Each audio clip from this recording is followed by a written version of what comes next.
اكثر سؤال يجيني يقول اساله امك. كثير من العالم يقول ليش امك ما اخذت احد بعد ابوك؟ ليش يعني ما عرفتي؟ يعني شفتي حياتك وانت عادس شباب؟ هذا السؤال اللي دائما يجيني من هذا تدري من ايش منه؟ اللي عقلها ناقص.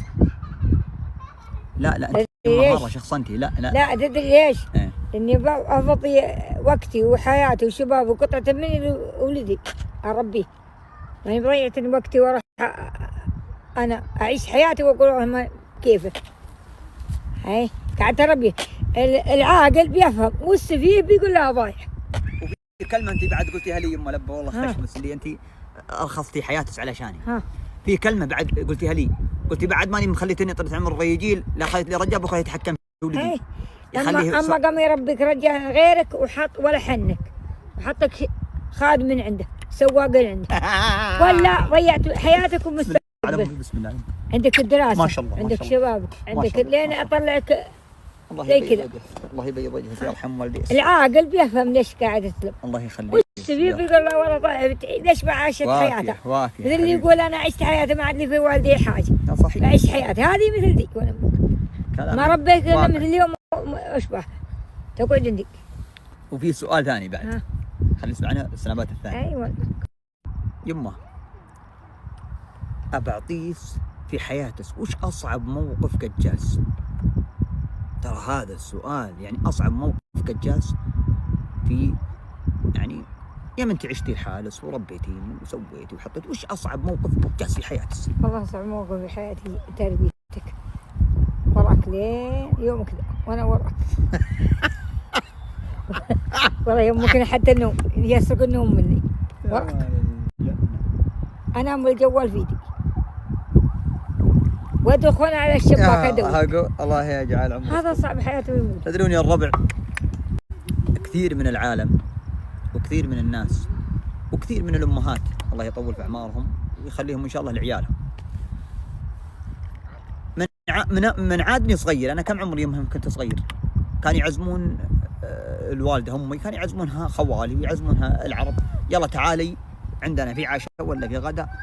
قالت انا والله ما عندي كلام، الكلام عند ولدي، وانا كنت ورع والله اني اذكرها. قالت عزموا ولدي. كم عمري ذيك الايام يما؟ 12 مدري 13. امي حاطتها نطر العمر ولدي له حساب. ولدي ما تعطونها حساب ولا تعزمونه، ترى ماني بجايه يا مره هذا ورع ما حد يدري عنه. قالت الورع يكبر ماني والله جايتكم. المهم سحبوا علينا الفتره الاولى اول عزيمه. قالوا دامها تقول يا بنت تجي انا اللي بسالك اما تجي مع الرجال وتقط على الكرامه وانت ورع انت تقوم ولا تعزم؟ بعلمهم سبحان الله.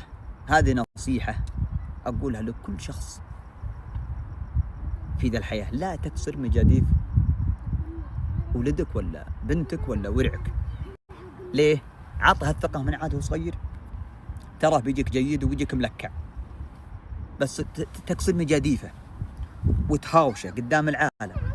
وحتى لو اخطا هاوشه بينك وبين نفسك ترى تهون عنده اكثر منك تهاوشه قدام العالم. حتى لو اخطا قدام العالم لا تنفج عليه، خله لين تروح انت وياها الحال. ترى يشين الرجال لا هاوش ورعه قدام العرب والله العظيم يجي شخصيته مكسوبه ومكسوره والله العظيم. والله ها اصور انا لبيت حول ولا قوه الا بالله. الكلام ده لبي عيوني قطوه عادي اطفي يا بابي. وين وصلنا في موضوعنا؟ ترى هذا يعني فاصل ونرجع نكمل الكلام.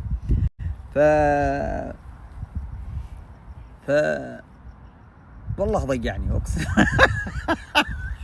السنابات الثانيه الرجال كذي. اي والله ما انساها. سبحان الله تراك بتزين معك، ولكن وكل امرك دايم لله. الله يا ربي في ذا اليوم يرزقكم ويوفقكم ويخلي لكل واحد في ذا الحياة عنده شخصا يحبه من أم ولا من أبو ولا من ورع ولا من أي شيء، إن الله يخليه لك إن شاء الله.